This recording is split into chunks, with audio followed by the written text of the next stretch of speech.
Primero que nada, también dar el agradecimiento a la escuela y a la Master Type Fonseca, a Cristel, que también nos acompaña de la dirección de carrera, y bueno, y a la universidad en particular también por apoyar estos espacios. Creo que antes de comenzar, es importante lo que Chris decía, son espacios pensados para nuestros estudiantes.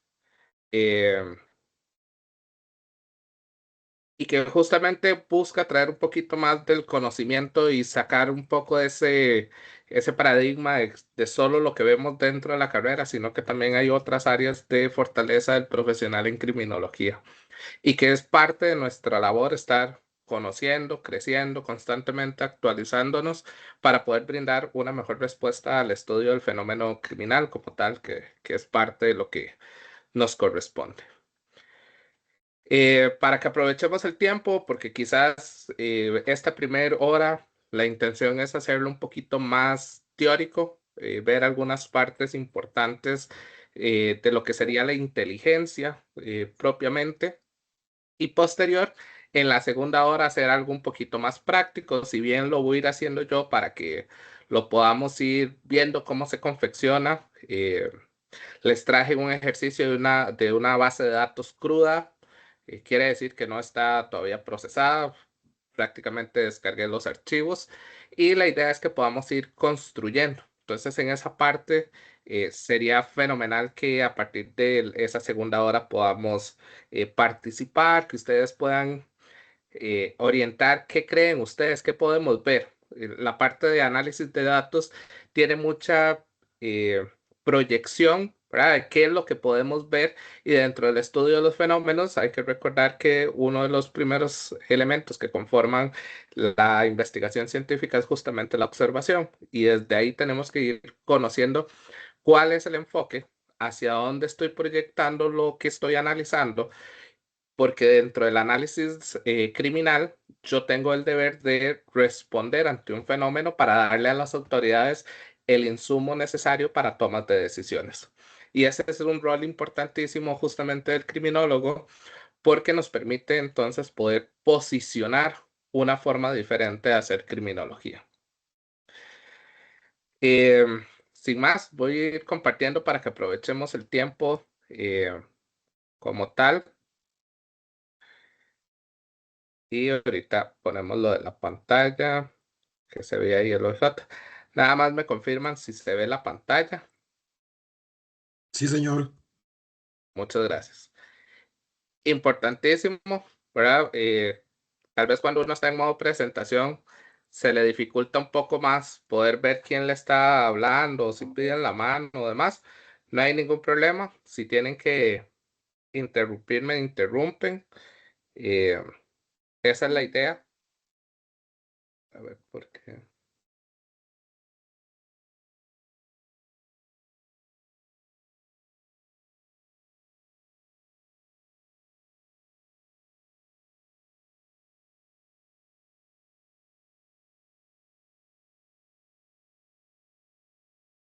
A ver, ¿por qué no quiere presentar la primera?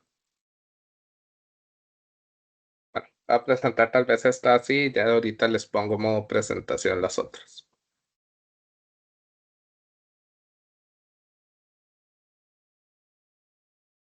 Espérame un segundo, porque.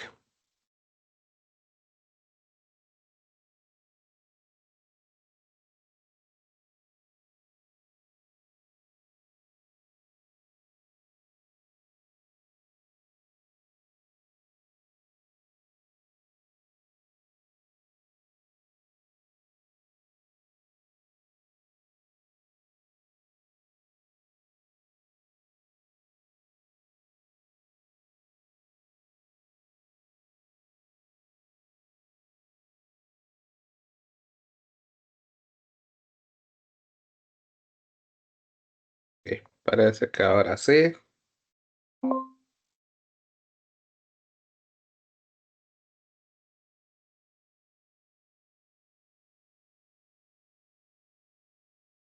Ok. Bueno, la idea de este taller, ¿verdad? Se llamó Estudio e Interpretación de Datos para el Análisis Criminal, Y vamos a ver un primer módulo. Realmente el estudio y la interpretación de datos no es algo que lo logremos manejar en un taller de 2 horas, ¿verdad? Conlleva un sinnúmero de acciones.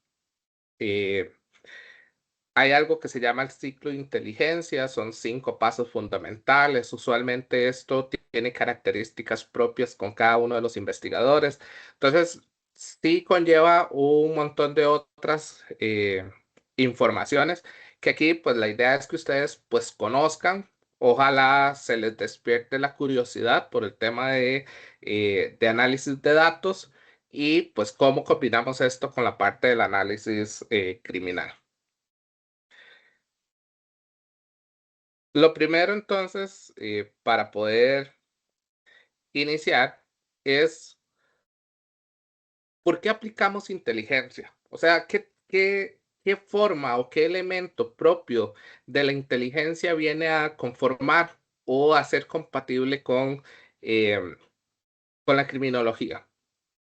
Hoy, si nosotros nos vamos a la realidad de nuestro país y en el contexto en el que nos encontramos, pues hemos visto cómo la comisión de muchos hechos comienzan a evolucionar, sus modos operandi comienzan a transformarse, las formas en las que se reclutan personas ya es diferente y tenemos que ir detrás del estudio del fenómeno. Tenemos que comenzar a entender cómo va el fenómeno evolucionando. Pero si algo tenemos que tener claro es que el fenómeno evoluciona muy rápidamente, va aceleradamente evolucionando y pues esto complica un poco más la labor en algunas partes de los cuerpos de policía porque tenemos que tener en cuenta algo y es la diferencia entre el cómo el recurso del crimen organizado y demás, narcotráfico, vienen a fortalecer las estructuras criminales e inclusive si lo hacemos con una comparativa con el recurso institucional que tiene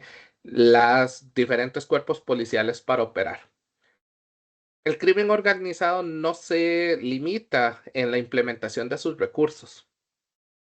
Su dinero está a disposición inclusive para poder operar. Si algo se ha podido también entender a lo largo de un tiempo para acá es que el mismo crimen organizado ha comenzado a crear sus propias estrategias de inteligencia. Entonces por ahí vamos a escuchar conceptos como el contrainteligencia. Mientras que el Estado está formalmente generando la inteligencia necesaria para intentar desarticular organizaciones, el crimen organizado está creando contrainteligencia. ¿De qué forma? Intentando llevar nuevas formas de operar más avanzadas, con tecnología más avanzada, que les permita a ellos poder cumplir su fin, que es el fin delictivo. Caso, ¿verdad? El Estado tendría que comenzar a justificar y hay que justificar absolutamente todo, inclusive de por qué un agente mueve un carro entre un punto A y un punto B, el recurso económico es más limitado, y esto tiene que ver mucho con las políticas propias del tema del país. En virtud de eso, pues vamos a ver que hay una limitante. Efectivamente existe una limitante y por eso el narcotráfico va mucho más adelante que la misma acción policial. Pero esto no es algo que está sucediendo ahorita, esto está pasando desde que tenemos historia propia de 1980 para acá, cuando el gran boom del narcotráfico en Colombia comenzaban a verse las nuevas manifestaciones del trasiego propiamente. Y bueno, esto ha llevado que se tengan que crear políticas. Costa Rica operó con un plan nacional sobre drogas 2020-2025. Ya el nuevo plan tiene que estar en funcionamiento 2025-2030, en la cual se busca justamente enfrentar estas acciones con eficacia, eficiencia, seguridad, que les permita a las autoridades responder ante esta necesidad. Y para eso es justamente que se requiere la inteligencia. También tenemos que tener algo claro y son los factores que promueven los comportamientos delictivos. Por ahí, ¿verdad? En algunas conceptualizaciones escuchamos conceptos como comportamiento delictivo, conducta delictiva, pero son dos cosas que tenemos que tener muy claro que son distantes a la hora de generar inteligencia. Porque alguien podría decir o alguien podría pensar que su fin, ¿verdad?, es trasegar droga, pero mientras que ese pensamiento siga estando en su psique humana, eso es una simple conducta delictiva.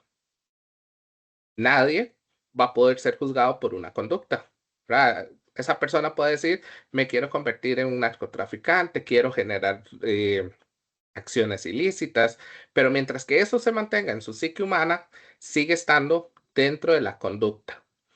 La criminología tiene una particularidad y es que cuando nosotros vemos la parte multidisciplinaria, nos permite entrar en un campo de conocimiento que es de la psicología criminal y entender cómo un factor que se origina en la psique humana responde ante la necesidad de un posible comportamiento delictivo.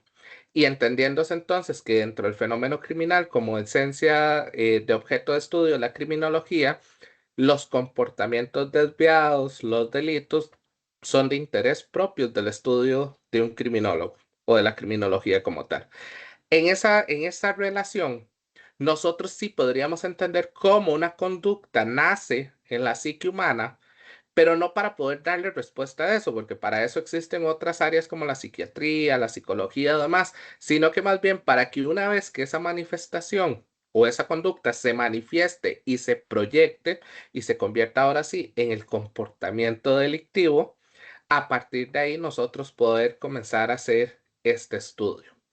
Y entonces aquí entra un elemento fundamental y es que son los factores promotores, ¿verdad? O inclusive podríamos hablar de los factores criminógenos, a aquellos que nos permiten o que nos originan ciertos tipos de conductas y comportamientos que se ven ya reflejados a la hora del estudio.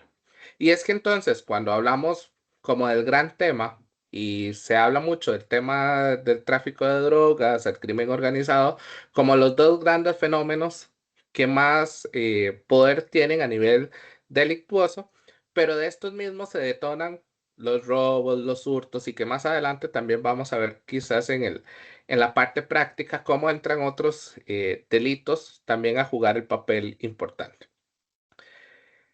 Cuando nosotros vemos las manifestaciones, entonces tenemos que entender que el tema del trasiego de drogas, la legitimación de capitales, inclusive el financiamiento contra el terrorismo, el desvío de sustancias legales a canales ilegales, todo esto tiene un fin y tenemos que entender cuáles son aquellos factores que podrían estar asociados a que estos tipos se puedan ir manifestando.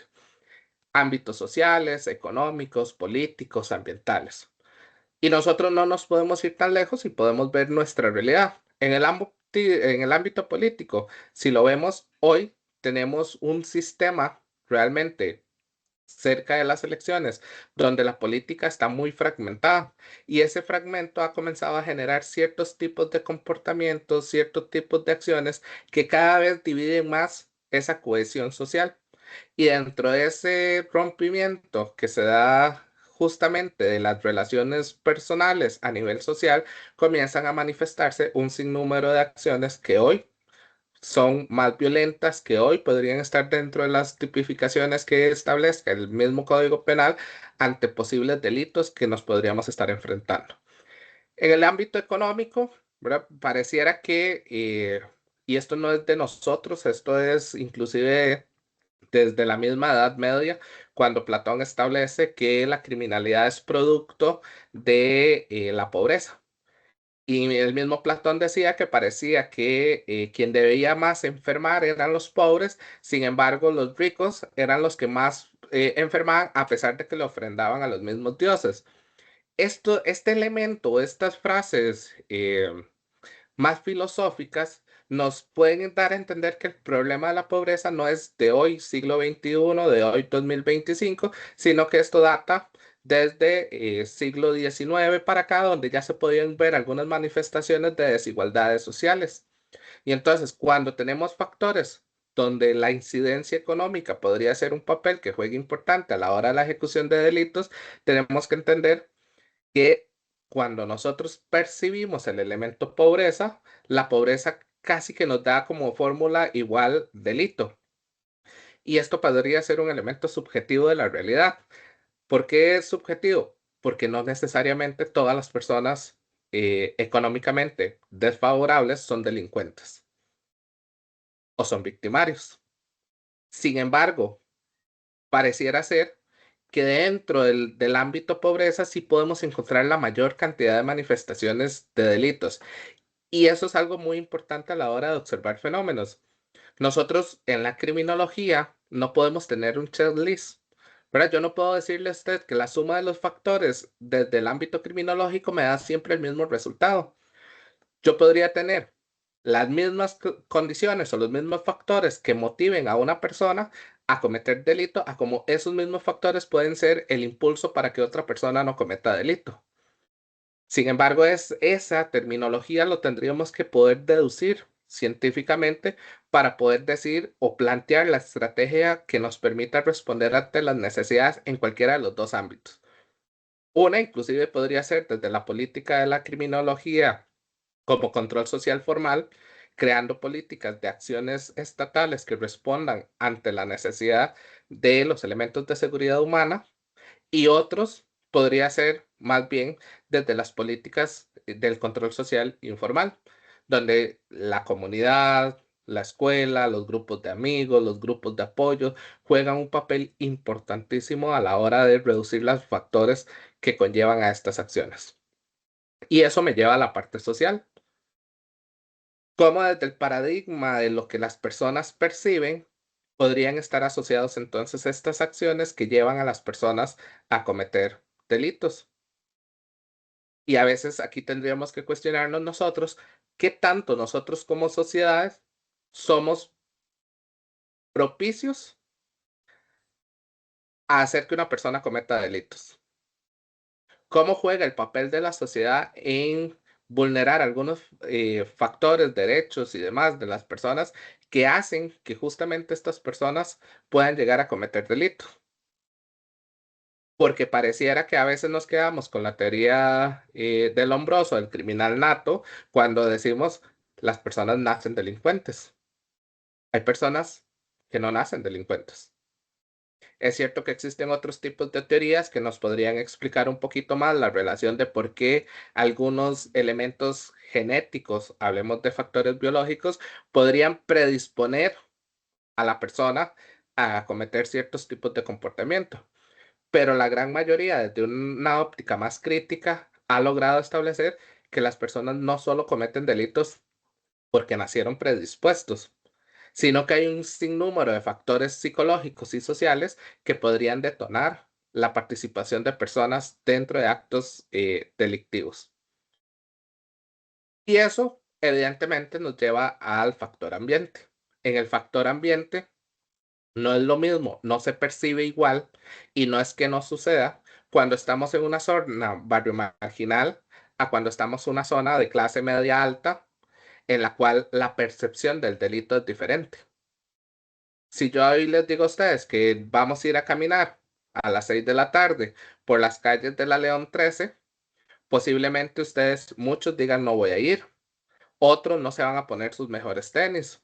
Otros se van a quitar sus cadenas, aretes, pulseras. ¿Por qué? Porque ya per se el ambiente me dice que es un lugar peligroso, que es un lugar que promueve delincuencia. Pero si yo a ustedes les digo que más bien vamos a ir a hacer un recorrido a las 6 de la tarde dentro de un residencial de los de Escazú, posiblemente ustedes van con todo.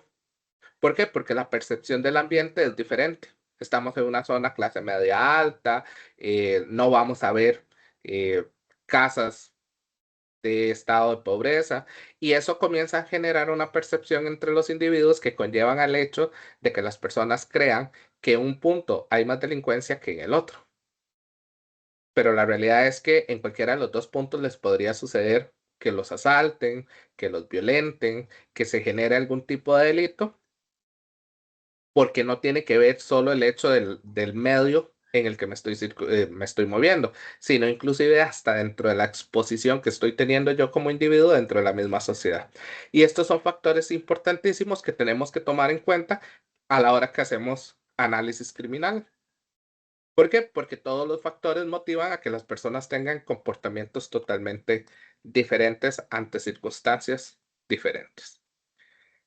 Bueno, ¿qué se debe intentar lograr con el tema de la inteligencia? ¿Verdad? Pues lo que se busca es darle un apoyo a las autoridades judiciales, a las autoridades policiales, que les permita poder tomar decisiones. Y eso se los decía al principio.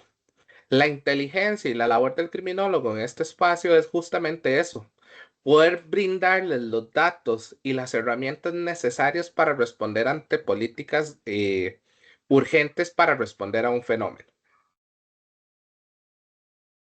Ejemplo, el ICD dice que marca que el tema de la inteligencia policial es un esfuerzo integral y cita que se debe crear un modelo integral de inteligencia policial para una efectiva prevención, control y represión del delito, del tráfico de drogas y otras actividades conexas. Pero inclusive hablar de prevención es entender qué es prevención. Bueno, porque la mayoría de personas cuando entienden o creen escuchar prevención, de una vez piensan en la erradicación de la posibilidad de que un fenómeno suceda. Y realmente prevención lo que significa es dotar de herramientas a una persona para afrontar las consecuencias de un acto que no puedo evitar que suceda. El hecho de decir que voy a evitar que algo suceda no se llama prevención, se llama provención. Ese es el concepto correcto para hablar de evitar que un fenómeno suceda. Provenir. Quiere decir hacer antes que el hecho. Cuando hablo de prevención, hablo de decir doto a la persona para afrontar las consecuencias del fenómeno. Quiere decir que no puedo evitar el fenómeno. No, el fenómeno se va a dar. Pero entonces yo le doy sus herramientas para que una vez que el fenómeno suceda, lo podamos afrontar. Yo siempre les digo y les pongo ejemplos en clases de cuando pasó el huracán Otto. ¿Podíamos erradicar que el huracán pasara por suelo costarricense? No. Era imposible que nosotros pudiéramos hacer algo humanamente para que el huracán se desviara y no pasara por la zona de los Chiles y demás, que se vieron muy afectados.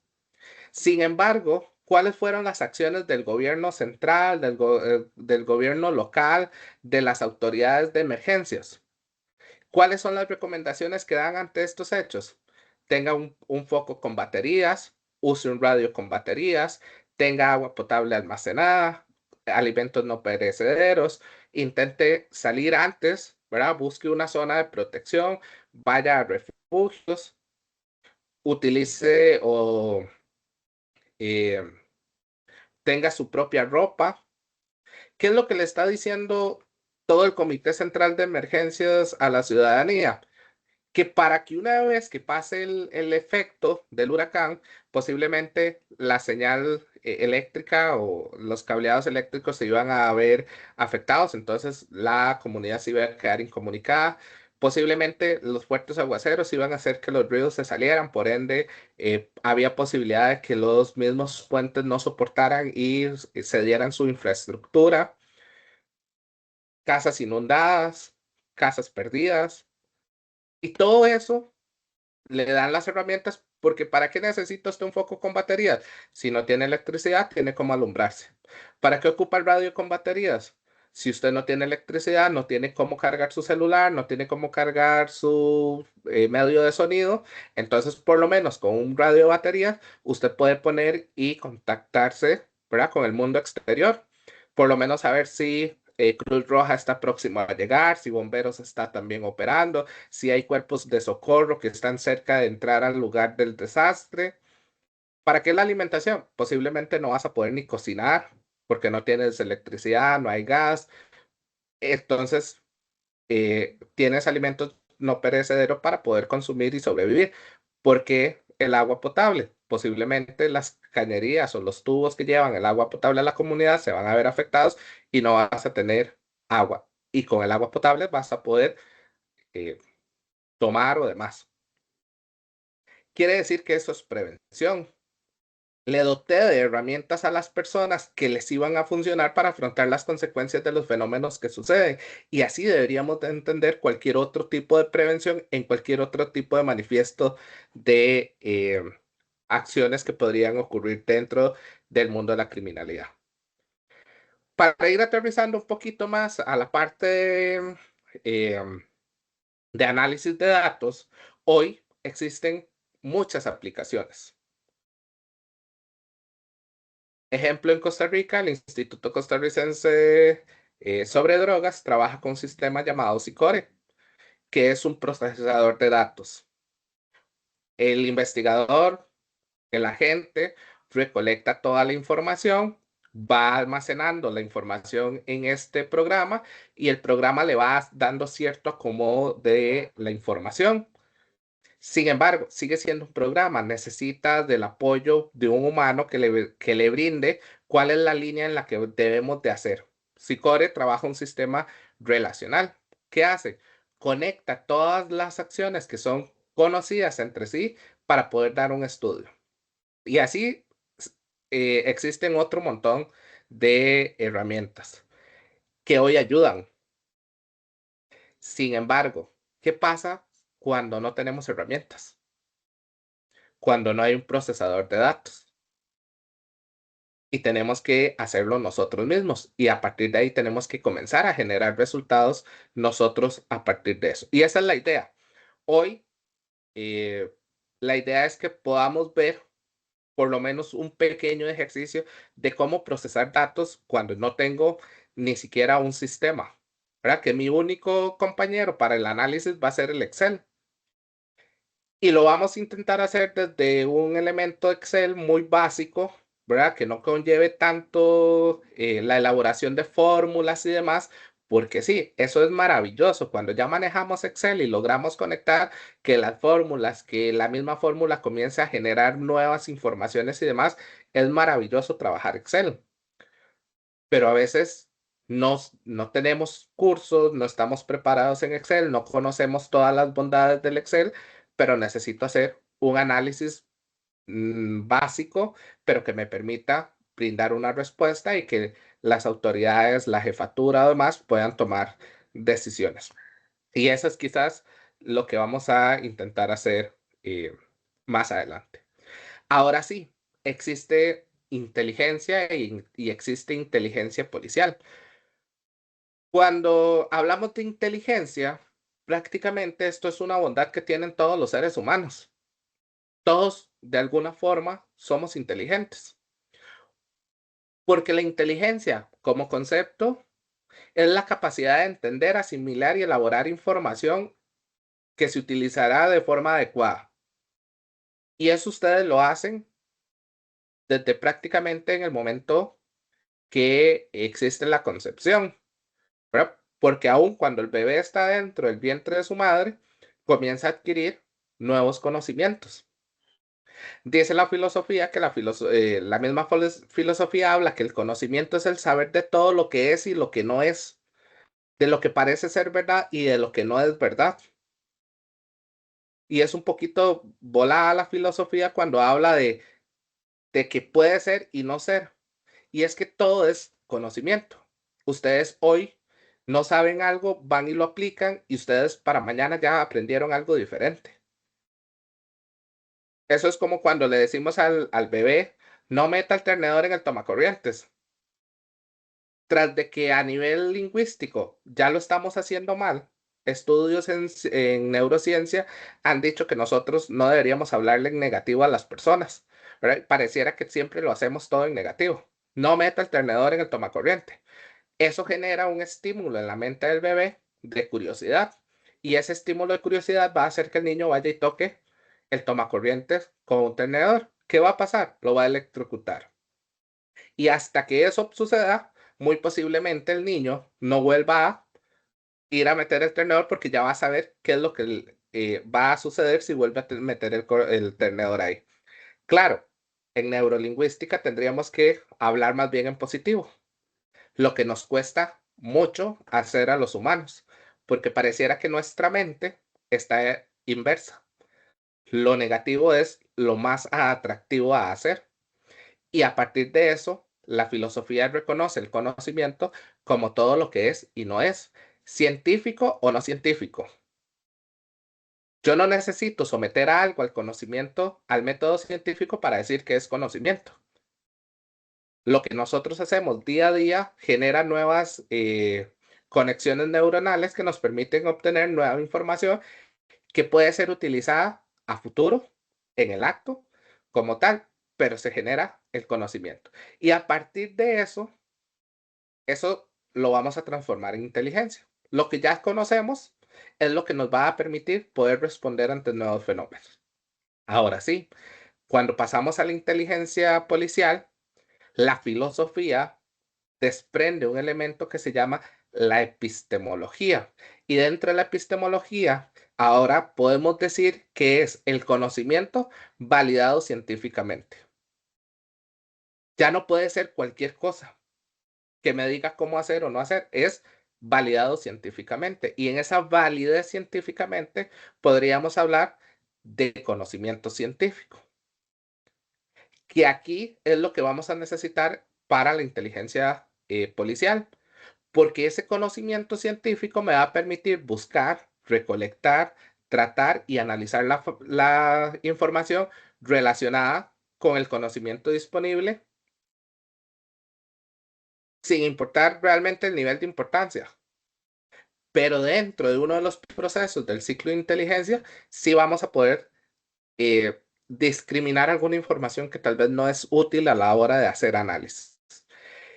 ¿Y qué nos va a permitir esto? Poder diseñar las estrategias necesarias para que los diferentes cuerpos policiales, autoridades gubernamentales, estatales, puedan entonces tomar decisiones para actuar correctamente ante ciertos estudios del fenómeno. Y bueno, el aspecto de inteligencia policial habla del procesamiento de información y conocimiento, contribución a la identificación de los fenómenos, reducción y prevención de amenazas y delitos y apoyo a la toma de decisiones, que es prácticamente lo que hemos venido hablando un poquito. Igual, la inteligencia policial se tiene que ver desde tres grandes áreas: la estratégica, la táctica y la operacional. En la estrategia es quizás los logos es la intención de lo que tenga. Es como jugar un juego de ajedrez. Tengo que saber cuál va a ser la mejor jugada para poder, evidentemente, responder ante la necesidad de ese fenómeno. A veces nosotros vemos en medios de comunicación que dice, se desarticuló una banda criminal. No es cierto. La conceptualización de desarticular una banda criminal no es arrestar 5 miembros de la organización, porque eso prácticamente no es desarticularla.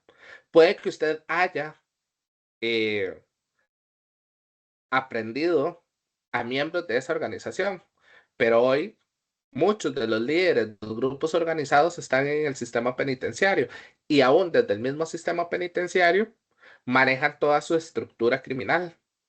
Quiere decir que porque usted los arreste y los someta al proceso penal y posterior al cumplimiento de la sanción penal administrativamente desde el Poder Ejecutivo, no quiere decir que usted desarticuló la organización. Desarticular una organización es erradicar con todo, con la estructura, con las propiedades, con el dinero, con todo lo que tiene la estructura criminal. Pero si usted solo quita unas piezas y todas las demás siguen estando en juego, más de algunos levantará la mano y dirá, a partir de hoy lidero yo, y toman el control de esas organizaciones. A partir de eso es la necesidad de ser sumamente analíticos y críticos desde la profesión que nosotros tenemos. ¿Por qué? Porque tenemos que buscar entender cómo funciona el fenómeno para poder desarticular. En una desarticulación, muchas veces la cabeza no es lo más importante. En muchas ocasiones, quien más influye en una organización no es el narcotraficante, no es el líder de la organización, es inclusive el segundo o tercero, aquel que lleva la información entre las líneas más bajas de las organizaciones con la línea más alta. Esa es la persona más importante en una organización. Porque si yo quito esa persona de la estructura, la comunicación entre la cabeza y las extremidades deja de funcionar. Y mientras que vuelven a poner a una persona en esa línea de comunicación estratégica, la organización se va a ver debilitada. Ejemplo, años atrás teníamos la organización del indio. Cuando el indio cae y su segunda línea cae, aprendidos, y quitamos eso, ¿qué pasó con las líneas más abajo? Se separaron en dos organizaciones. Y fue allá como por el 2018, 2019, cuando vimos una de las olas más violentas en el país. ¿Por qué? Porque la organización del indio estaba dividida en dos y se estaban matando entre ellos. ¿Con qué fin? Con intentar buscar cómo liderar. Pero ¿qué hubiese pasado si hubiera quedado la segunda línea de la organización? La comunicación entre la cabeza y las extremidades. Posiblemente hubiesen seguido operando. Aunque el indio esté en el sistema penal, pero podía la segunda línea dominar la estructura. Y esos son elementos propios de la inteligencia estratégica. Entender cómo se mueve el fenómeno, las estructuras y qué me va a permitir dar como respuesta. La táctica, bueno, pues ya tiene que ver un poquito más con lo que en muchas ocasiones a muchos les gusta de la carrera, ¿verdad? El ir a allanar, el ir a reventar puertas, el encañonar a personas, esa parte un poco más, más de emoción, de adrenalina, y que aquí tenemos que entender que a veces no todos somos fuertes en esa área. Y eso es lo importante de conocer realmente lo que es la criminología como una ciencia, que ya no solo nos limitamos a lo que la gente creía antes, perseguir delincuentes, levantar cuerpos y el segundo paradigma, solo hacemos prevención, sino que ya ahora comienza el rol del criminólogo a crecer. ¿Por qué? Porque sí, aquí podríamos tener criminólogos en las tres tipos de inteligencia. Unos más estratégicos, más analíticos, críticos, otros más tácticos, que ocupan que le digan qué hacer. Si le dicen vaya y reviente una puerta porque vamos a allanar, posiblemente van y revientan una puerta y van a allanar. Y es la parte emocionante y les puede gustar. Y eso es válido dentro de la profesión porque cada uno puede buscar una forma diferente de hacer criminología. Y después la inteligencia operacional, ¿verdad? Que ya es justamente ir conociendo cómo funcionan ciertos tipos de fenómenos para intentar darle respuesta ante acciones que me permitan no solo prevenir, sino también provenir.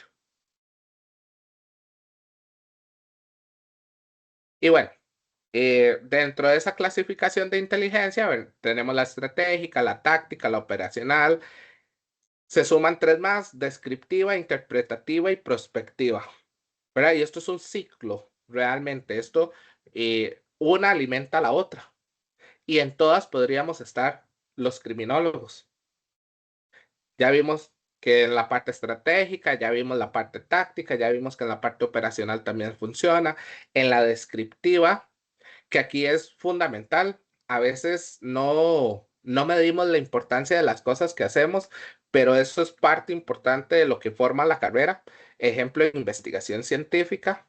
¿Por qué? Porque desde la parte académico-científico podemos establecer la descripción de fenómenos, quizás para no necesariamente resolverlos yo, pero sí doto de una serie de recomendaciones a ciertos tipos, instituciones, personas que tienen injerencia dentro de estas acciones para poder reducir. Y eso es parte de la labor de lo que mucho hacemos en investigación científica académica, poder describir fenómenos. ¿Para qué? ¿Verdad? Y aquí entra otra parte que es sumamente analítica y crítica, la interpretativa. Yo no solo puedo ver lo que mis ojos me tienen de frente. Ese es el gran problema a veces de nosotros los humanos, que no es lo mismo ver que observar. Y otra cosa también que tenemos que tener claro es que todos los investigadores, sin importar de qué rama, judicial, científica, social, de donde sea, todos los investigadores vemos cosas diferentes aunque estemos viendo el mismo objeto en estudio. ¿Por qué? Porque todos tenemos una historia de vida diferente, todos tenemos valores diferentes, todos tenemos perspectivas diferentes, todos tenemos una historia diferente. Y eso lo hace usted único. Y en esa parte única ver y observar son dos cosas muy diferentes. A partir de ahí es donde tenemos que comenzar a desarrollar la capacidad de análisis crítico. A veces sé que, y hablo por todo el cuerpo docente, porque es algo de lo que hemos acordado la mayoría, ¿verdad? O si no todos, por decirlo, y es que la carrera debe ser sumamente analítica crítica. Y eso es fundamental, ¿verdad? Tal vez alguien diga, "Ah, los profesores son muy intensos con esto del análisis crítico". Muchachos, es que eso es parte esencial de lo que hoy hacemos dentro de las inteligencias. Porque si yo me quedo solo con describir lo que parece obvio, entonces yo no puedo entender hacia dónde va el fenómeno. Y yo tengo que tener la capacidad de ver las variables y que esas variables me lleven directamente a la capacidad de poder entender que el fenómeno puede comportarse de una, de otra o de otra forma y cuáles van a ser las acciones necesarias que yo tengo que tomar para poder mitigar, para poder afrontar o para poder evaluar ese fenómeno. Pero si nos quedamos solo con lo que nosotros vemos, entonces nunca vamos a poder lograr eso. Y es ahí donde leer, estudiar, comprender, conocer qué es nuestra ciencia es fundamental. Porque a veces nos quedamos, ejemplo, con la definición de criminología. Es una ciencia empírica multidisciplinaria que se ocupa de la génesis, dinámica y variables principales del fenómeno criminal y que tiene como finalidad el control social. Sí, y tal vez muchos podemos ir y repetir la definición una y otra vez y nos la podemos saber de memoria, pero si usted no entiende por qué la criminología es una ciencia, cuál es la parte empírica, por qué la parte multidisciplinariedad, qué tiene que ver la génesis, las dinámicas, las variables, cómo está compuesto el fenómeno criminal, cuáles son las correlaciones que existen entre los elementos de composición del fenómeno criminal y cómo eso responde a través de políticas de control social. El día que nosotros logremos entender correctamente para qué sirve cada uno de esos elementos que componen la definición de criminología, comenzar a ser analíticos críticos es mucho más fácil, porque entonces tengo la capacidad de amplitud de análisis para poder describir un fenómeno como tal. Y a partir de eso puedo comenzar a interpretar a aquellos resultados que me van a posicionar como un criminólogo más analítico, como un criminólogo que tiene mucho más que aportar que solo levantar cuerpos y perseguir delincuentes y crear políticas de prevención, porque tampoco solo nos delimitamos a crear políticas preventivas. Y eso es lo que hace la prospectividad, ¿verdad? Ser proactivo desde esta visión es no solo quedarnos con lo que lógicamente parece nos dan los resultados. Tenemos que ver más allá. Tenemos que ver qué otras cosas se van a relacionar, qué otras cosas van a responder a partir de ese fenómeno. Si nos vamos un poquito más atrás, podemos recordar que bueno, el Código Penal y en materia penal juvenil establece dos grupos etarios y la ley penal juvenil aplica entre los 12 años y los 17 años, 364 días, 23 horas 59 minutos. Porque una vez cumplidos los 365 días, la persona tiene 18 años y le aplica ley penal adulto.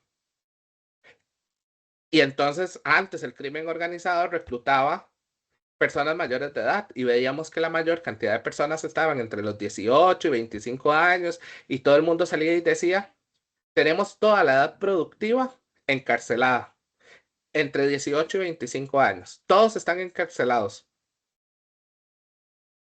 Después hubo una transformación como en el 2015 y comenzamos a ver participación ya de personas menores de edad, como entre los 15 y los 17. Para el 2024 ya teníamos personas entre los 13, 14 años con una realidad de deserción estudiantil y un montón de otros factores que vulneraban sus condiciones participando del crimen organizado. Y esa es la transformación que hasta hace poco la mayoría de personas seguía viendo. Todos están en el beneficio de la ley penal juvenil.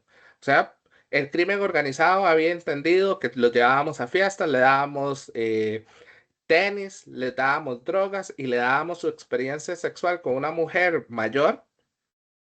Le pagábamos 50.000 colones, los mandábamos a matar a alguien y por aparte le pagaba a otro muchacho de esa misma edad para que fuera y se deshiciera del otro. Entonces no tenía que pagarle ni los 50.000, recuperaba las tenis y lo único que había perdido como organización criminal era eh, la droga que le había dado a esa persona menor de edad y pues la actividad sexual que le estábamos dando a la persona menor de edad. Ese era el fenómeno que teníamos hasta inclusive enero de este año. Así se estaba comportando el reclutamiento de crimen organizado de personas menores de edad a nivel país. Hoy, y podemos hablar de julio para acá, comienza a existir una nueva tipicidad o una nueva forma en la que se está comportando esto. Y ya el crimen organizado entendió que para qué yo voy a someter a los de 12 y 17 años, que sí van a ir al sistema penal, que sí posiblemente tengan beneficios diferentes, que la sanción no sea tan alta como la de penal adultos, pero ahora se ha convertido en inclusive más llamativo reclutar personas que estén fuera del alcance de la ley penal. Entonces estamos reclutando y comenzamos ya ahora a ver comportamientos de personas que están entre los 10 en adelante. Porque todavía de 10, 11 con 364 días, 23 horas, 59 minutos son inimputables ante la ley. O sea, no los va a alcanzar la ley penal juvenil. Y lo podemos ver, dos casos que sonaron en el último mes. La pelea que sucedió en Pavas, donde vemos que hay una persona que le entrega, un muchacho le entrega a un niño un cuchillo carnicero como parte de la acción violenta. El niño tenía menos de 12 años. Y después vemos el de la organización criminal que reclutaba niñas entre 12 años en adelante para llevarlas al coco y aprovechar sexualmente y demás. Y vemos que una de las captoras que hace 5 años atrás seguíamos creyendo que los únicos que captaban mujeres para la trata de personas eran los mismos muchachos, hombres entre los 18 y 25 años de buen físico que se contactaban con las mujeres por redes sociales, les hacían un mundo y se las llevaban y las trataban. Hoy veíamos un fenómeno donde una niña de 13 años era parte del sistema de captación. Contactaba por redes sociales, les vendía un mundo, las convencía y se las llevaba y las reclutaba. Y vamos a ver, esta muchacha tenía 13 años en este momento que tomaron el caso, pero la investigación se viene sumando hace 3 años para acá más o menos. Quiere decir que si esta muchacha comenzó con la organización, comenzó a los 10 años. Quiere decir que los fenómenos comienzan a cambiar y esa es la proactividad de lo que nosotros tenemos que ver y no solo quedarnos con lo que estamos observando, tenemos que ver cómo está evolucionando el fenómeno, hacia dónde va y cuáles son los alcances que tiene, no solo la ley, sino las acciones públicas y políticas públicas que nosotros podamos ir generando. Y eso es fundamental a la hora de hacer inteligencia. Y entonces, bueno, ya hablamos de la estratégica, de la táctica y la operacional, de la descriptiva, interpretativa y prospectiva. Quiere decir que aquí nace el ciclo de inteligencia y lo vamos a plantear como tal.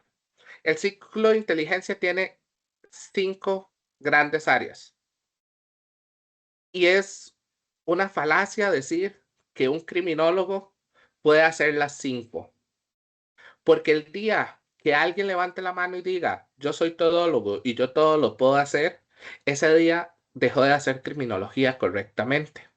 Porque creer que nosotros lo podemos resolver todo también es una de las mentiras que podrían existir.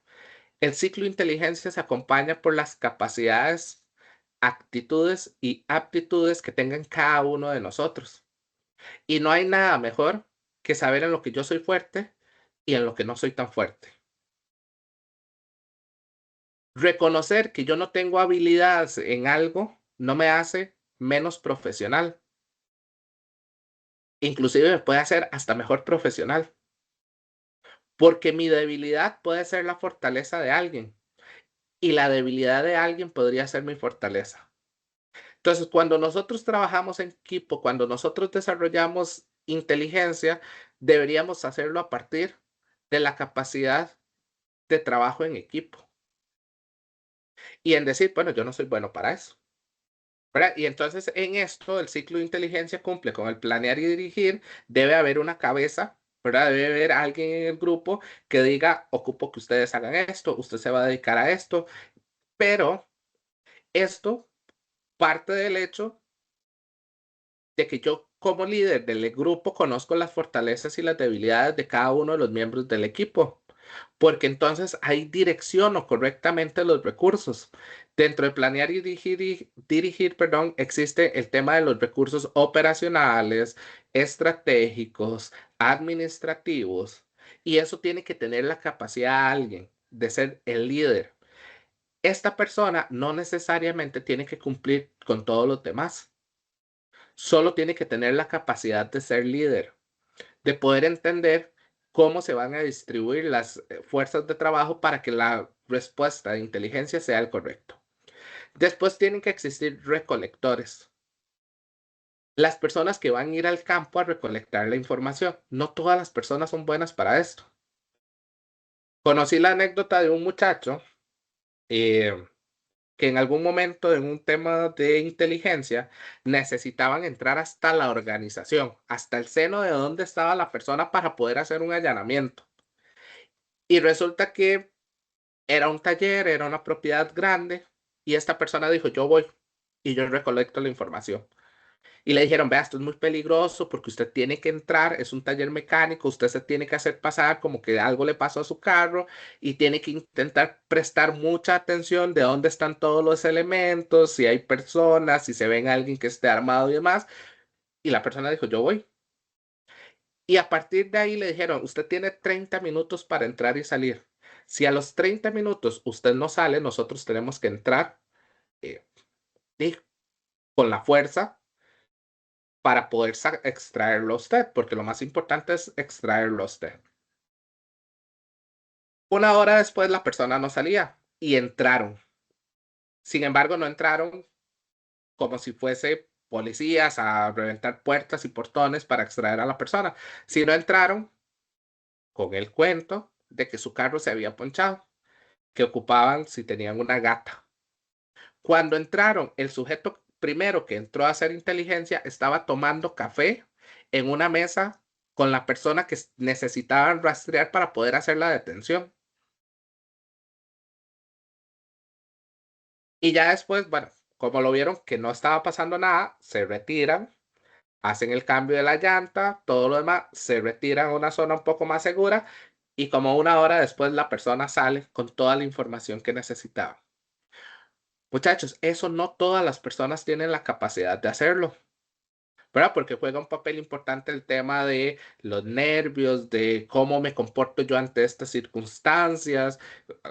Eso tiene que tener un perfil una persona. Y ese perfil es sumamente importante. ¿Por qué? Porque es la persona que extrae toda la información para poderla almacenar en el sistema. Y después ahí entra el perfil del que trata, ¿verdad? El que comienza a revisar la información y discrimina y dice, esto aporta, esto no aporta. Y entonces hace un juego cruzado entre los elementos de importancia y los que no son tan importantes. Sin embargo, la información no importante, que es la clasificada, no se desecha. Ninguna información se desecha en la inteligencia. Solo la discrimino y la separo de lo que pareciera ser importante para poder cuadrar toda la estrategia necesaria. Pero lo que nosotros acabamos de descartar no significa que no me pueda servir a futuro. Solo que en el momento del análisis de caso no la estoy requiriendo. Por eso no la desecho. Casi siempre un buen hábito de trabajar con data es trabajemos con la copia de la copia de la copia del original. sea, si podemos tener 4 archivos es mejor, porque si el que estoy trabajando se daña, por lo menos tengo otra copia. Y así comienzo a trabajar. Y tal vez la gente diga, esto es un acto muy repetitivo. Sí, lo que pasa es que lo que usted está trabajando es de suma importancia y es un tema de seguridad nacional. O sea, hay que plantearnos que nosotros lo que estamos haciendo es estrategias que permiten el tema de seguridad nacional. Ya después viene el perfil del analizador, ¿verdad? Que es el que ya se va a sentar a analizar toda la información, la va a cuadrar, va a darle forma al caso, va a decir cómo se establecen, y aquí es fundamental. Y esto es un papel ideal para los criminólogos, pero tenemos que ser criminólogos con mucha capacidad de análisis crítico, porque si en verdad nos quedamos con lo que podemos ver de los ojos hacia afuera, nunca vamos a poder dar las respuestas necesarias al estudio de los fenómenos. Esto es fundamental. Y bueno, ya después viene un tema de comunicar y de integrar, que aquí tiene que ver mucho el papel de la protección de datos, ¿verdad? ¿Quién va a tener acceso a esta información? ¿A quién le puedo brindar esta información? La información no va para todos, no sale hacia todas las fuentes posibles, tiene que estar canalizada y centrada a la persona que requiere la información para responder. Entonces no es como que yo voy a tomar toda esta información y se la voy a pasar a todo el mundo. No, tiene que ser personas totalmente relacionadas en el estudio del caso y que son de interés del caso. A veces se trabajan con grupos y los grupos, un grupo no conecta con el otro. ¿Verdad? No tengo por qué el grupo uno darle información al grupo 2, aunque somos la misma organización, aunque tenemos los mismos fines, pero usted está estudiando un caso y usted otro. Y el único que debería saber, digamos, es la cúpula o la cabeza más alta de la organización. Hay que tener mucho cuidado quién tiene acceso a la información, porque a partir de eso es como se fugan los datos. Y a partir de esa fuga es cuando nosotros vemos ya un acto más de corrupción, totalmente alineado a actos que van a informar que hay operativos, que van a haber controles de carretera, un montón de otras acciones que va a permitir desviar la posibilidad de llegar a acierto con el fenómeno que estábamos estudiando.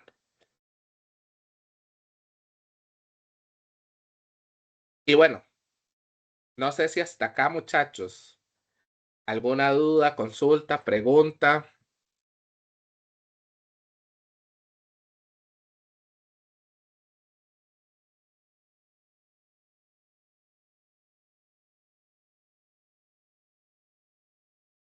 Ok, antes eh, de pasar justamente a la parte más práctica y ya para cerrar la parte un poco más teórica, es importante contarles que en materia de análisis, la Escuela de Criminología hace aproximadamente 2 años crea un primer prototipo de proyecto de una unidad que justamente buscaba hacer eso, análisis criminológico. Sin embargo, después comienza a sumársele otras líneas de acción importantísimas al proyecto y formalmente este año nace UPAC, una apéndice de la Escuela de Criminología, un proyecto liderado por la Master Tai Fonseca, por Cristel como coordinadora de carrera. Y bueno, he tenido la posibilidad y la oportunidad de también participar desde su fundación, comunidad, y ahora como estructura de apéndice de la dirección de carrera y de la Escuela de Criminología. Surge UPAC, la Unidad para la Prevención y Análisis Criminológico, una iniciativa que está pensada justamente a abordar temas que nos permitan poder responder ante ciertas necesidades. Y UPAC trabaja dos grandes líneas. Un proyecto muy bonito que se llama Costa Rica Más Segura y un observatorio criminológico.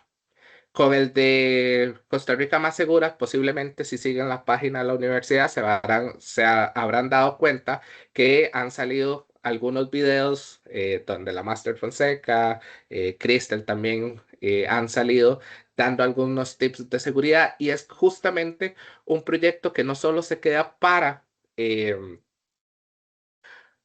la población estudiantil o de profesionales en criminología, sino que busca darle una luz inclusive a la sociedad costarricense, donde responda con tips básicos del día a día de lo que podemos hacer para inclusive mitigar ciertos riesgos y garantizar muchos espacios seguros.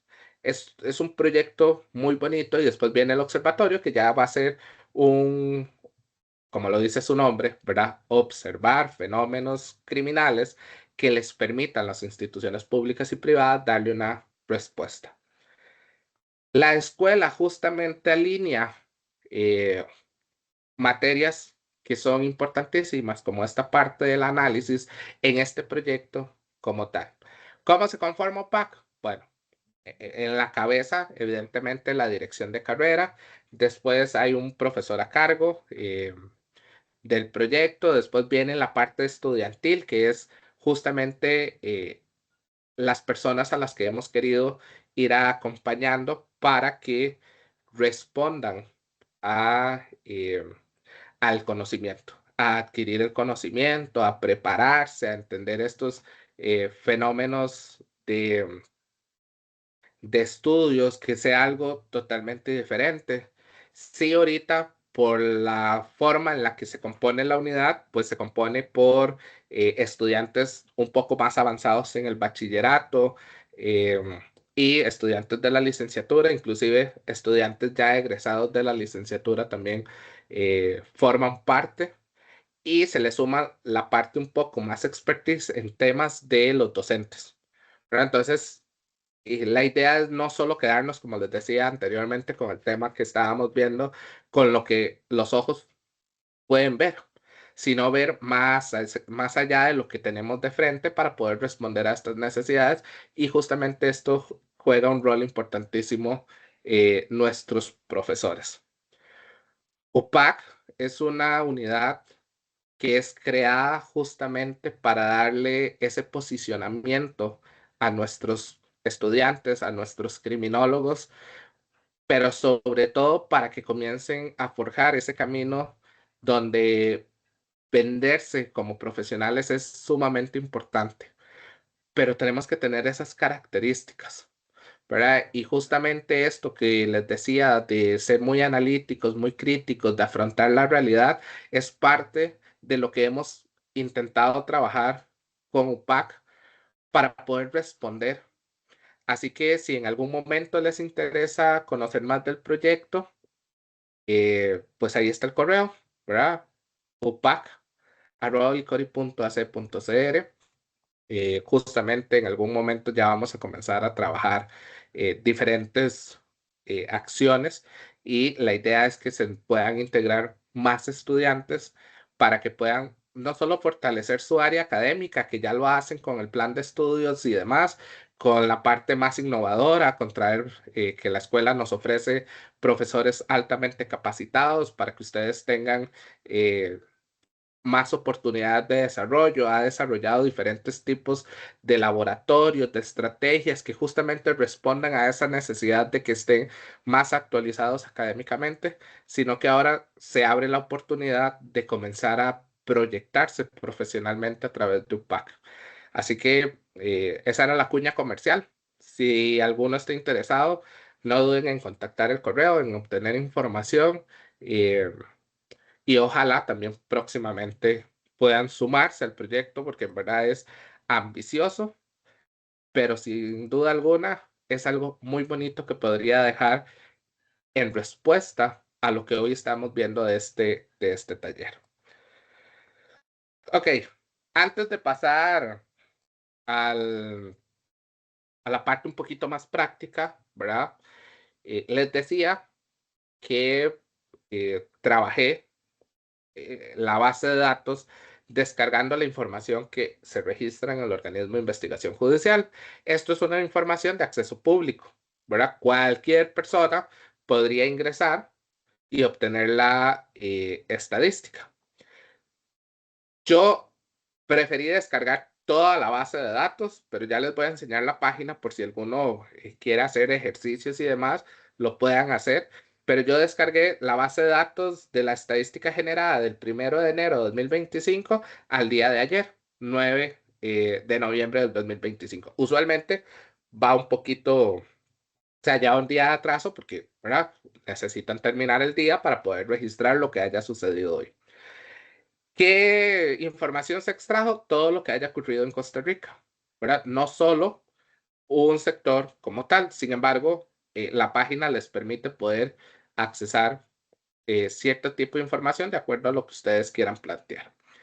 Y bueno, la información registrada hasta el día de ayer, en total hay 32.659 delitos reportados y la subdivisión, ¿verdad? Hurtos, asaltos, robos de vehículos, tacha de vehículos, homicidios. Que aquí es sumamente importante esta pequeñita tabla y ahorita la voy a copiar y la voy a pegar y vamos a comenzar a hacer quizás un, un análisis base del fenómeno como tal.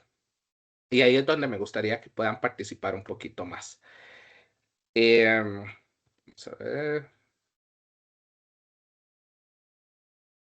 Bueno, página de OIJ, ¿verdad? Ustedes lo pueden buscar como OIJ Estadística, inmediatamente los va a llevar acá. Ustedes pueden escoger la fecha, el rango de fecha, el lugar de los sucesos, pueden escoger una provincia en específico, una o dos, ¿verdad? Las que ustedes consideren.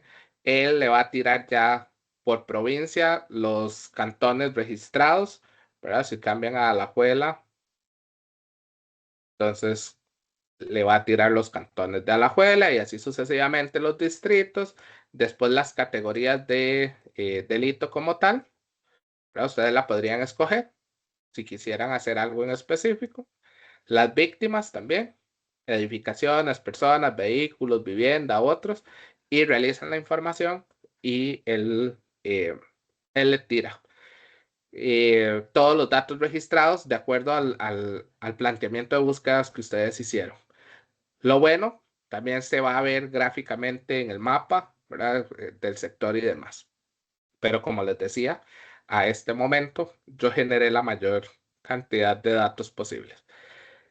Hasta aquí la parte teórica, muchachos.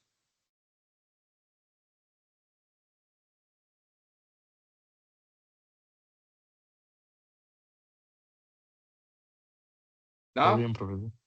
Todo claro, sí. Algo que les haya llamado la atención, algo que quisieran aclarar antes de, o algún aporte, comentario, algo que tengan.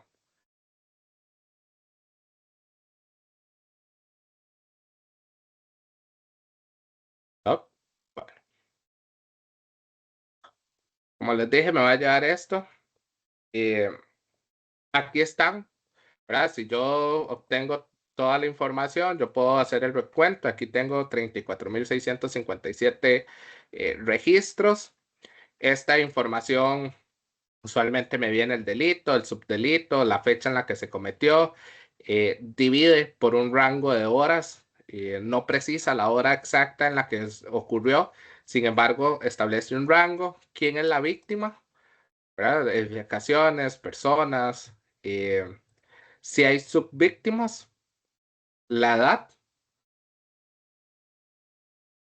por sexo, por nacionalidad de quién cometió, la provincia en el cantón y el distrito. Esta es la información base recolectada en este sistema del OIJ. ¿Qué es fundamental? Que nosotros, cuando tenemos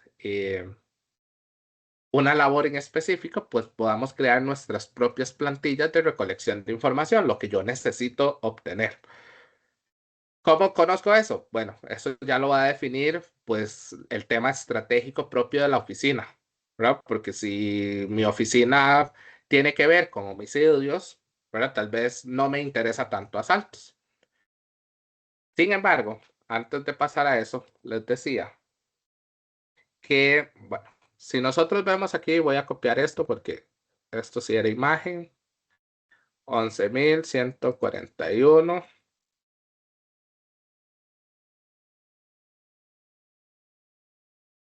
Asalto, robo, robo vehículo, tacha, vehículo, homicidio.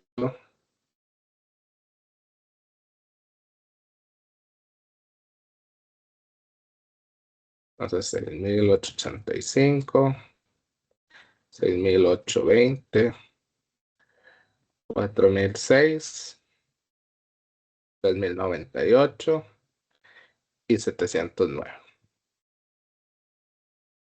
Ok. Les decía que esto es como lo más base, porque hay algo importantísimo, ¿verdad? Y es reconocer realmente si yo tengo un aumento de los índices de criminalidad. Si ustedes hoy van y le hacen la consulta a la sociedad y le preguntan por qué se sienten más inseguros, ¿por qué creen ustedes que la sociedad les respondería? ¿Cuál es la percepción de inseguridad que tenemos? ¿Cuál es el delito que hace que la sociedad perciba que estamos más inseguros? Las muertes. Ok, El sicariato, ¿no? el homicidio, ¿cierto? Ujú. Ya sea homicidio remunerado, además, pero el homicidio. Aquí podemos jugar con varias cosas. Esto quizás el cuadro más sencillo, porque lo podríamos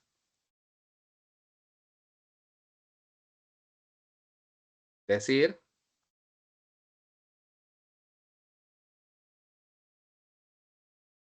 pues, yo podría decir que, bueno, voy a crear gráficamente esta percepción. Le doy un formato.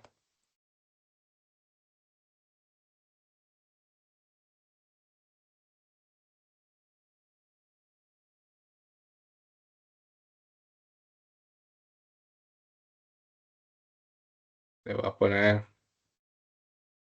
la etiqueta para que me dé ahí la información.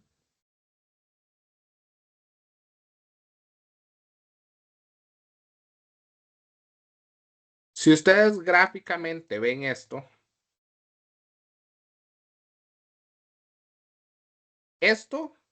y vea, estamos hablando de 6 tipologías de delitos según registrados en las fuentes del organismo de investigación judicial. No está entrando toda la demás tipología de delitos que están descritos en el Código Penal. Pero esto es lo que tiene la percepción de inseguridad de la ciudadanía. Y como les decían ustedes, homicidios. Que si yo, ejemplo, tomo esto y le digo,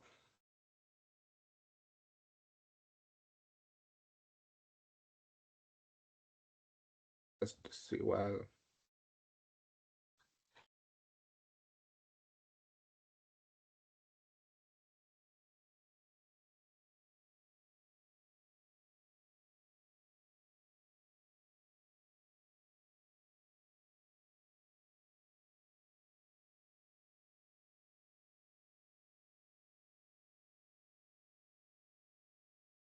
Si yo saco el porcentaje de solo esta tipología,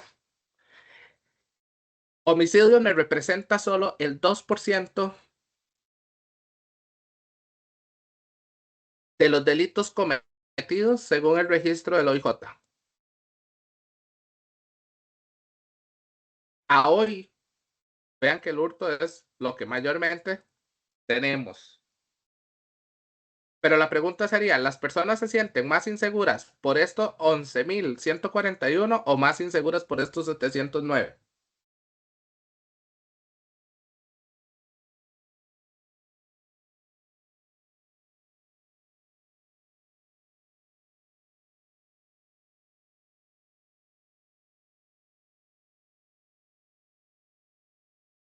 Yo diría que por el homicidio, porque normalmente uno dice, bueno, lo material se recupera, pero de ahí la vida, ¿verdad? Es de ahí esenciales. Creo que entre más homicidios va habiendo uno, sea uno lo que presenten en las noticias, ¿verdad? Ya es preocupante para la ciudadanía. Ok. La densidad poblacional, ¿verdad? Para a complementar con lo que la compañera está diciendo, se mide por cada 100.000 para poder obtener una densidad poblacional. Quiere decir que nosotros tenemos un 11% de hurtos en la tasa de índice de criminalidad. Cuando yo tomo la cantidad de hechos y la divido por cada 100.000, obtengo un índice poblacional y en este caso un índice de criminalidad. El hurto me representa el 11% en mi índice criminal. Y vean, el homicidio apenas es el 1%, pero hace más bulla este 1% que este 11%. ¿Por qué? Porque sí, aquí entra en juego una percepción colectiva, el amarillismo, ¿verdad? Que es con cosas que tenemos que jugar en el análisis. Porque si yo a ustedes les digo que Costa Rica debería implementar más bien una política para trabajar hurtos y no homicidios, la gente va a preferir que yo trabaje homicidios y no hurtos, porque las personas no perciben la inseguridad a través de los hurtos. Percibe por esto. Y pareciera que entonces que eso lo entienden los medios de comunicación para informar. ¿Por qué? Porque lo que hacen es decir que esto va aumentando y esto genera más pánico, más descontrol, más reacción social y esto motiva justamente a que las personas cada vez digan, me siento más inseguro. Ale, disculpa, bueno, tenemos aquí una consulta de Shanae. Tiene la mano levantada. Claro.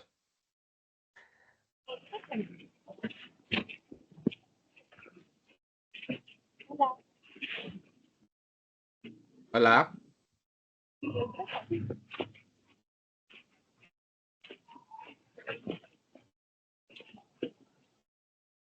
Se escucha muy bajito. ¿Me escuchan ahora? Ahora sí. Ahora sí.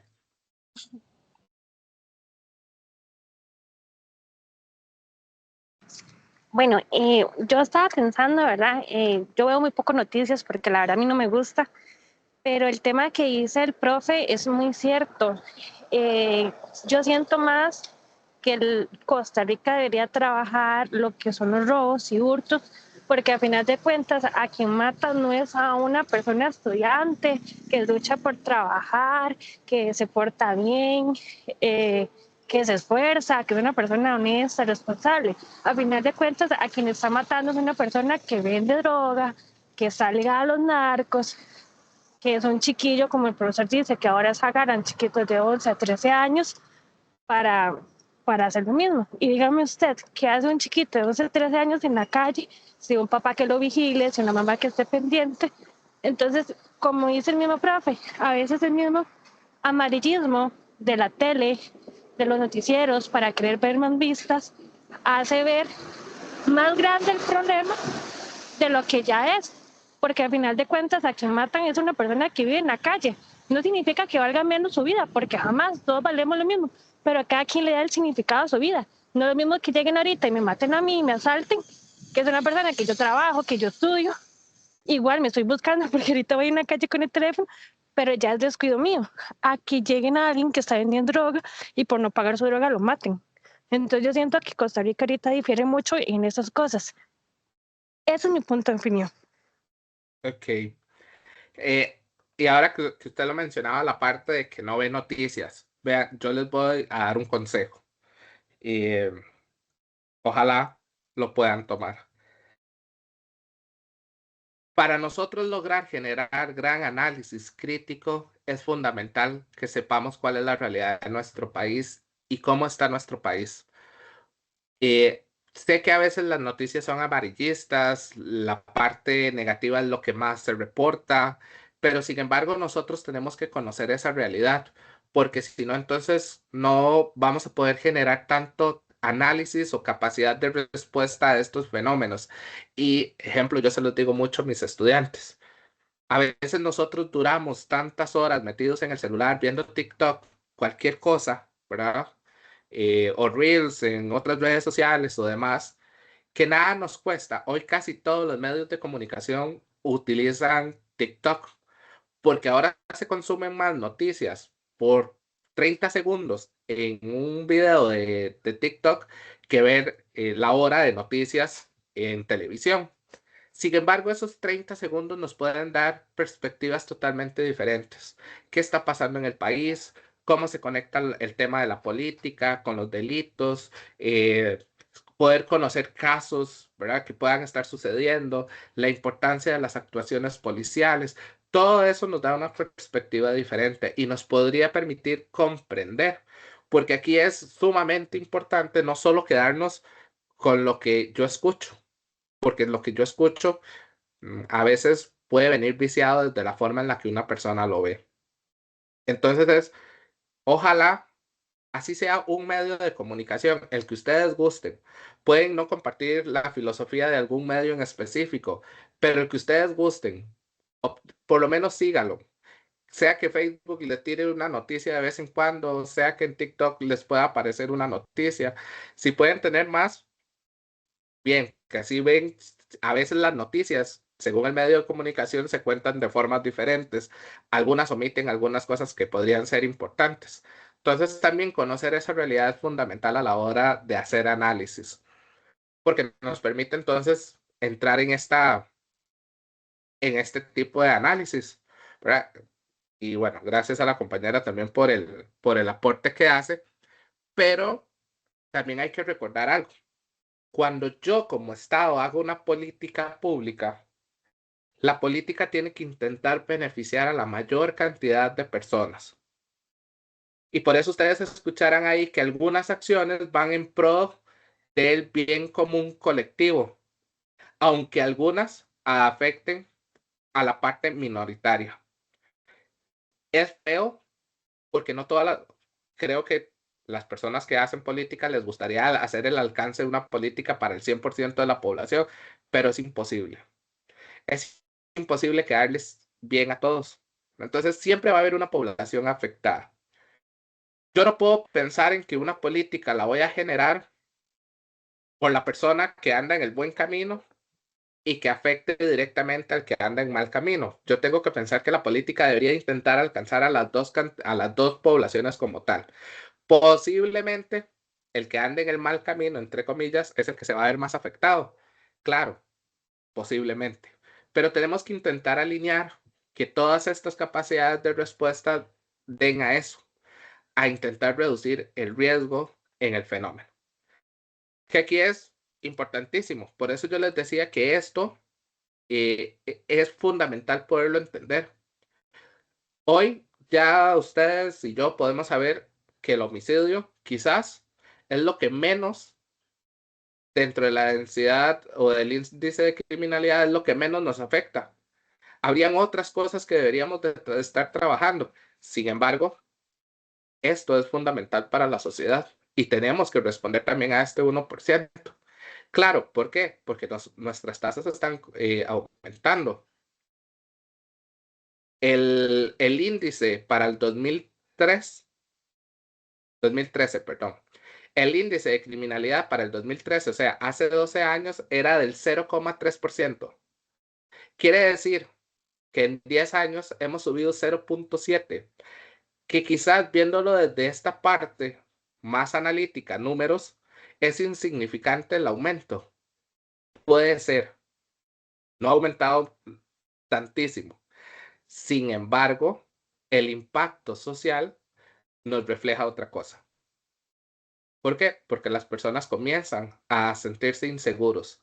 Las personas comienzan cada vez a tener casas con cámaras, más candados, eh, menos acceso, la interacción social ya no es igual, pero ya yo no percibo que mi vecino es mi vecino, más bien ojalá si puedo le cierro la puerta porque ya ni sé si mi vecino es el que vende o no vende drogas, no sé quién está a mi al lado o atrás de mi casa. Entonces, todo esto comienza a generar un sentimiento de inseguridad y eso es lo que posiblemente si ustedes van afuera, la gente comienza a percibir, pero no entiende que esto se aumenta y se alimenta de esta percepción de lo que yo dejo de hacer en el colectivo social. Si ustedes, alguno habla con sus papás, con sus abuelitos o demás, sus abuelitos o sus papás les van a decir que en los tiempos que ellos se criaban, esto no sucedía, que las casas se quedaban abiertas, que nadie se metía a robar, que a nadie se robaban, que lo más malo que hacían en ese tiempo era entrar a las propiedades a robarse los mangos, las guayabas y las frutas y que entonces ahí estaban todos los chiquillos del barrio subidos en los palos de mango comiendo frutas. Ese era el delito más malo que se cometía en aquellos tiempos. Y ahora usted les pregunta a sus papás y la mayoría prefieren que es, perdón, o a la gente de actual más bien, y la mayoría prefieren que sus hijos estén en casa con un play, con el celular, pero ojalá que se expongan la menos cantidad posible a lo que sucede en el mundo exterior, sin entender que hoy la realidad es que también vamos cambiando ese fenómeno. Los delitos físicos comienzan a cambiar y han comenzado a migrar al espacio digital. Y hoy se exponen más personas en el mundo digital que en el mundo físico. Porque es cierto, usted puede evitar que no lo asalten en la calle. Pero hoy con hacer un clic en un enlace, le roban todo el dinero de la cuenta bancaria. Le roban su identidad.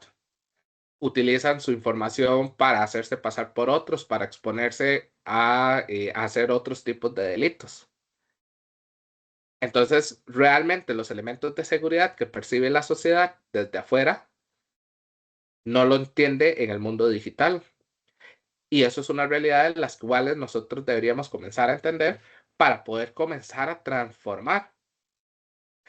Si nosotros tuviésemos aquí los datos de estafas electrónicas, suplantación de identidad, posiblemente hurto sea el tercer lugar. Pero bueno, no las tenemos, ¿verdad? No las genera todavía el sistema del OIJ. Pero esto es fundamental para poderlo tener. Entonces, bueno, a partir de eso, ¿verdad? Es importantísimo. Hay un sistema que yo les decía, puede ser que no los, no tengamos un sistema que nos proyecte toda esta información, pero nosotros podríamos comenzar a trabajarlo haciéndolo de una forma diferente. Entonces, ejemplo, este que es así, yo me podría traer este gráfico y decirle, bueno, lo voy a pegar aquí. Y yo comienzo a crear un dashboard, que es literalmente una pizarra interactiva con información valiosa, ¿verdad? Entonces, bueno, yo ya ahí tengo índices de criminalidad,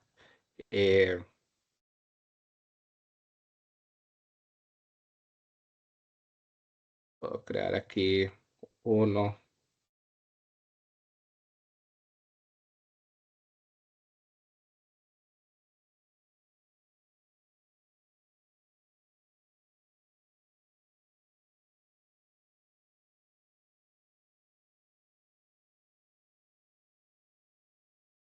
Puedo comenzar a crear los gráficos que sean necesarios. ¿Con qué fin?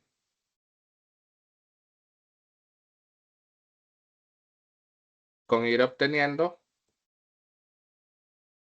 datos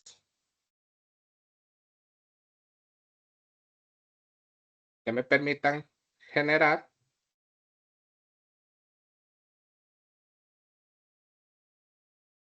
información.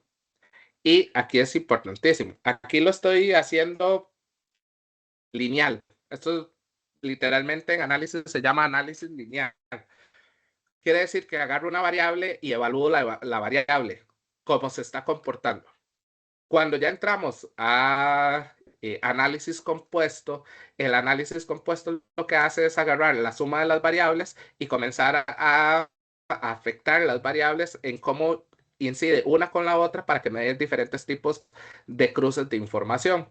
¿Qué busco con eso? Poder entender cómo se va a comportar el fenómeno en ambas direcciones. O sea, usualmente son bilaterales. Quiere decir que el fenómeno va a afectar de acuerdo al tipo de análisis que yo lo haga. Aquí, ¿verdad? Como les decía, pues este taller la intención era hacerlo lo más básico posible. Sin embargo, esto puede tener mucho más alcances porque ya tendríamos que ver otros tipos de análisis de variables, ¿verdad? Compuestos, mixtos y demás que tienen mucho que aportar a esta parte. Es importantísimo, usualmente esta es la tabla cruda, ¿verdad? Suele suceder que ellos la exportan cruda. Aquí es importante que nosotros podamos convertir esto en, en una tabla. Eh,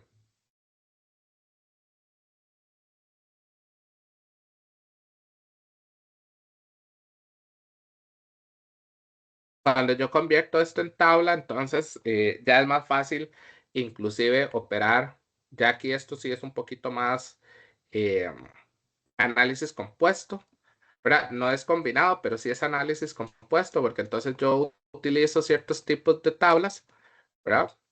Y en este tipo yo le puedo comenzar a decir a esto que me dé otro tipo de información. Puedo tener el delito y, o inclusive, veámoslo así, puedo ver el rango de horas en la que sucede un hecho.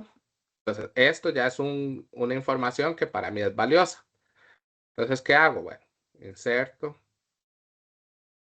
Tal vez eso no me sirve. Y comienzo a revisar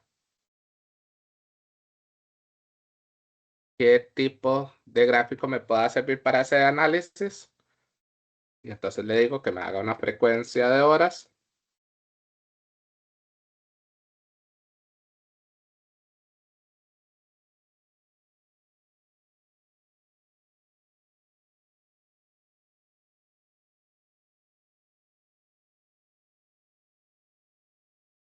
Eso obviamente juega un papel muy importante usted como investigador, ¿verdad? Porque tiene que ser algo que usted pueda comprender mayormente o más fácilmente y que comience a darle información. Entonces, igual, ya tengo un gráfico sobre frecuencias de horas, puedo sumarle otro en las cuales yo diga, bueno, eh, el sexo. Entonces, aquí también le digo que me inserte un gráfico.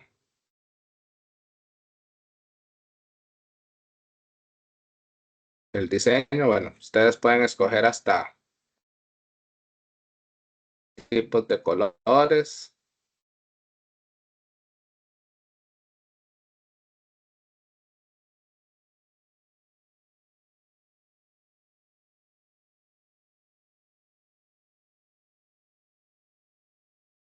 Igual ahí comienzan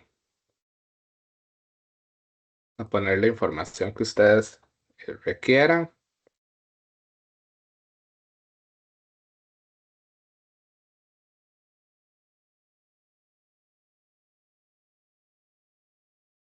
Y lo van acomodando donde ustedes lo ocupen.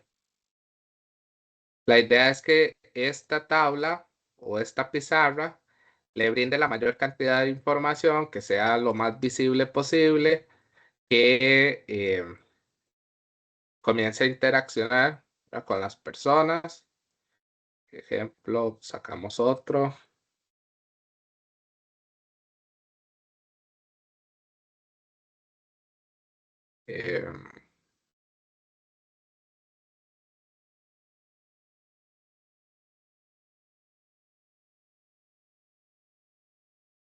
hacer el delito. Y lo podrían hasta subdividir en la subcategoría de delitos. Ya aquí, este ejemplo es uno más compuesto, ¿verdad? Porque ya no combina una sola variable, combina varias variables.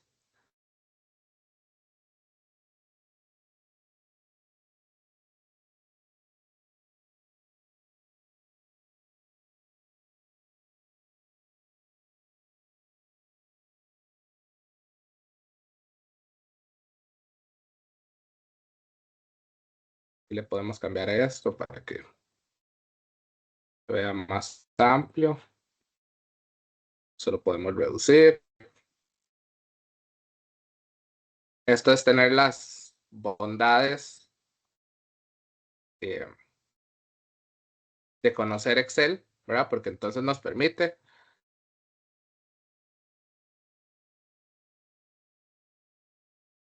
tipología de subdelito.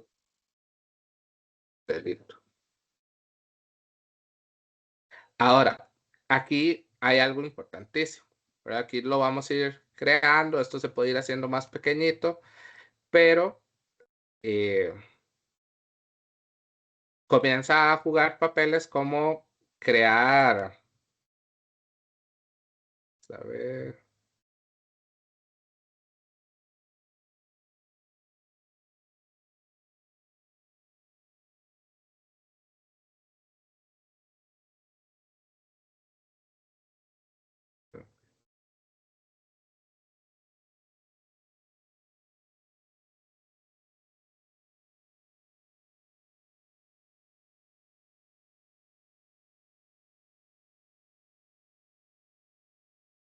buscar una segmentación.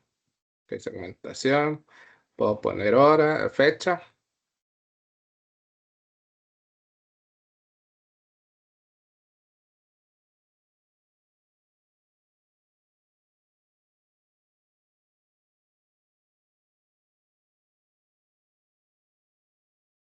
Bueno, vamos a ver. Una escala de tiempo. Vamos a ver esto.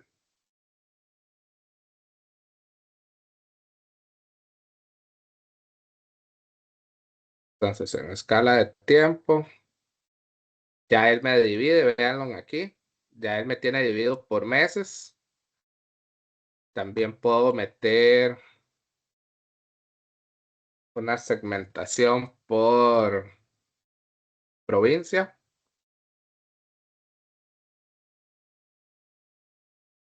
Entonces, esto lo voy a dividir en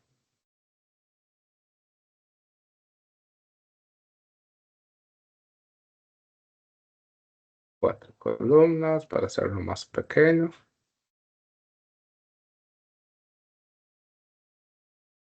Ok.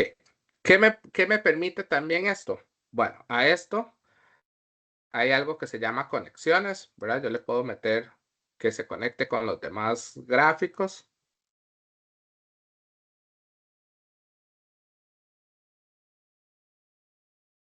Y esto, entonces yo puedo decir, bueno, quiero saber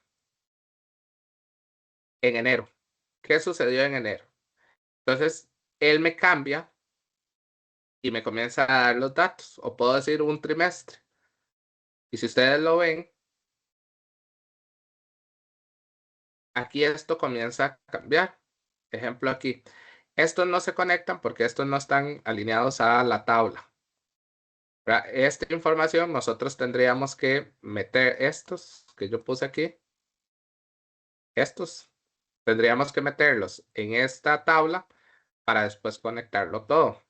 Pero vean que si, ejemplo, yo escojo Guanacaste, él me tira lo que pasó en Guanacaste y yo le puedo decir que que me tire todo lo que ha pasado ahorita en Guanacaste. En Guanacaste, victimarios 2046 hombres,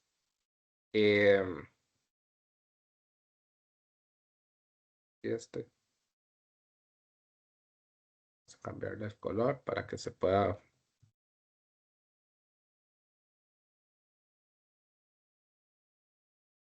ser diferente.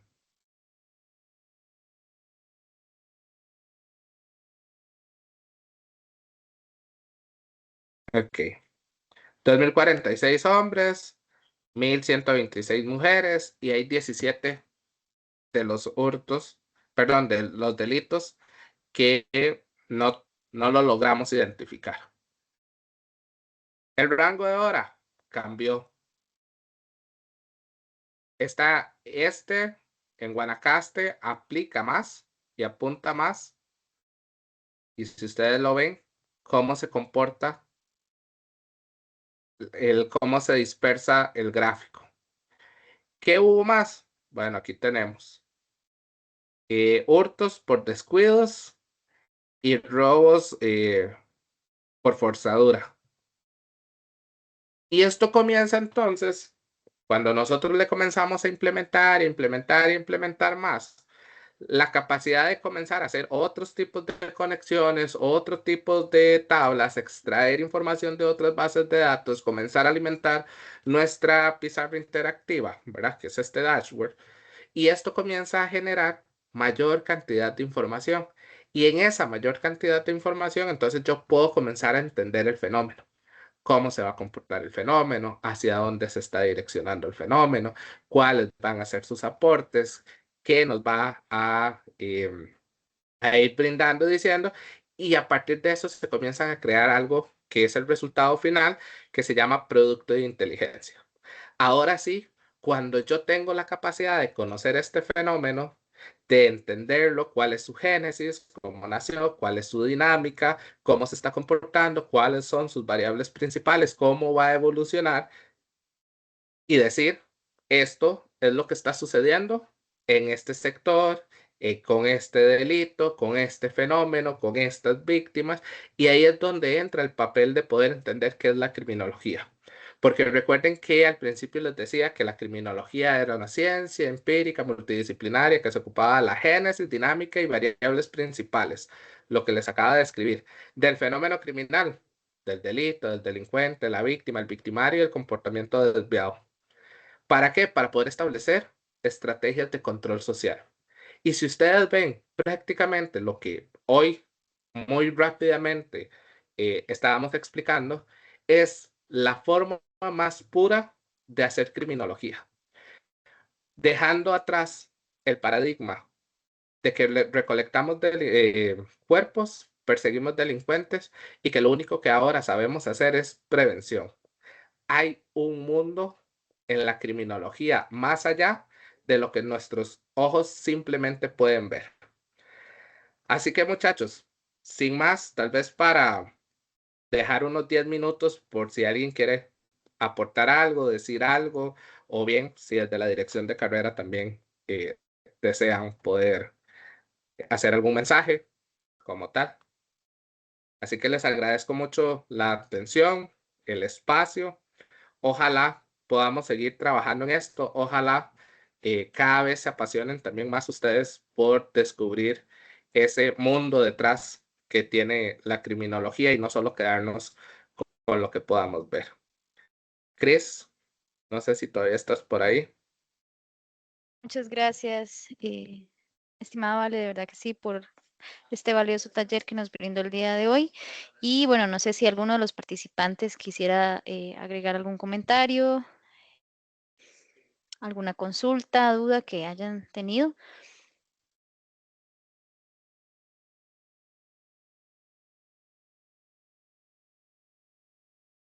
Igual, bueno, Jonathan nos está escribiendo ahí por medio del chat. También recordarles que vamos a estar teniendo varias actividades durante toda esta semana. El día de mañana vamos a tener una charla virtual. Igual ya les voy a dar mayor detalles por acá. Y también el link de inscripción. No requieren, perdón, el link de la reunión, pero no quiere de inscripción. El día miércoles tenemos nuestra feria presencial aquí en la sede central, en el edificio B. Y luego el sábado cerramos con nuestra conferencia internacional, también de forma virtual, no requieren de inscripción y también les haré llegar el link para que gusten participar y también puedan compartirlo. De verdad que, licenciado Arias, muchísimas gracias por el aporte. Jonathan nos dice, buenas noches, solo agradecer por el taller, muy interesante todo.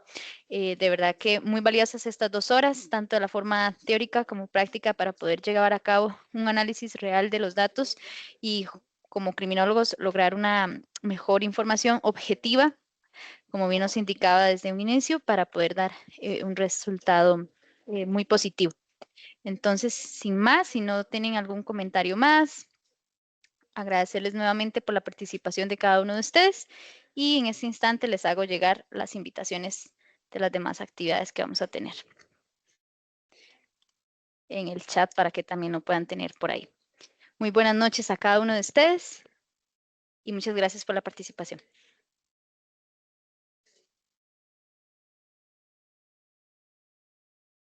Muchas gracias, Muchas buenas noches. gracias, muchísimas gracias. Buenas noches. Gracias, profe. Gracias, Cristel.